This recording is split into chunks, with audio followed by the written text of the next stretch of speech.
कुछ गुनगुनी सी होने लगी। तुम्हाला वाटलं असेल बघून हे कुठलं तरी कोकणातलं ठिकाण असं, पण नाही. थोडंसं हे ठिकाण बघितलं मी पण गोंधळलो होतो, पण नाही, थांबा. देखो शहर में खिलने लगी है आबादियाँ।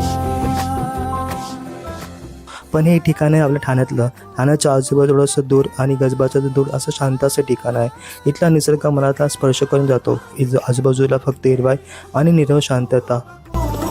इश्क है ये इश्क है, इश्क है ये इश्क है, इश्क है ये इश्क है, इश्क है ये इश्क है। कोई कहता इश्क हमें आबाद करता है, कोई कहता इश्क हमें बर्बाद करता है। जहन की मजाक